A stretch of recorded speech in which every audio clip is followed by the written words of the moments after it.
तर रोजगार हमी योजनेची कामं ठप्प पडली आहेत। ग्रामरोजगार सेवकांच्या आंदोलनाचा हा परिणाम झालाय। 37 दिवसापासून ग्रामरोजगार सेवकांचं आंदोलन सुरू आहे। राज्यभरातून 27,500 ग्रामरोजगार हे सेवक संपावर असल्याचं समजतंय। तर या संदर्भात ग्रामरोजगार सेवक, सरपंच आणि शेतकरी यांच्याशी संवाद साधलाय लोकशाही मराठीचे प्रतिनिधी काकासाहेब कांबळे यांनी।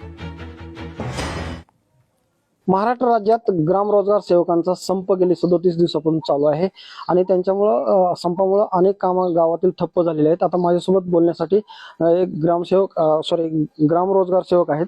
प्रत्येक ग्रामपंचायतला 2007 प्रमाणे ग्रामरोजगार सेवकाची नियुक्ती करण्यात आलेली आहे, परंतु आजपर्यंत शासनाने त्यांना तुटपुंजा मानधनावर या ठिकाणी काम करून घेत आहे। तर परंतु या सरकारनं फक्त ग्रामरोजगार सेवकाचे जे ग्रामरोजगार सहाय्यक हे नाव बदललं, पण त्याच्यानं त्या रोजगार सेवकाचा प्रश्न मिटणार नाही। आज कित्येक रोजगार सेवक हे आज आर्थिकच्या खाईत लोटले गेले आहेत। आत्महत्या करण्याची वेळ या शासनाने या रोजगार सेवकांना आणलेली आहे। वारंवार आम्ही असे आंदोलन केलेत, मुंबईला केला असेल, नागपूरला केला असेल, पण शासन आमच्याकडे दुर्लक्ष करतंय आणि ते शासन दुर्लक्ष केल्यामुळं आम्ही आंदोलनाचा हा इशारा दिला आणि आंदोलन करत आहोत आणि त्यामुळे लोकांची हेळसांड होणारच आहे।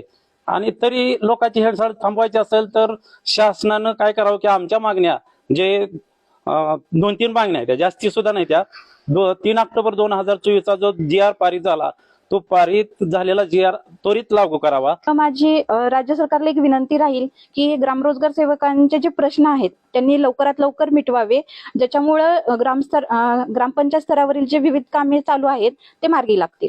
या हेडखाली जे रस्त्याची कामं आहेत, 85-15 हेडखाली शेत रस्त्याचे, तसंच 95-5 हेडखाली गावातील रस्त्याची कामं अडकलेली आहेत। काकासाहेब कांबळे, लोकशाही मराठी, शिंगोली, धाराशिव। लोकशाही मराठी ऐका, पहा, जागरूक रहा।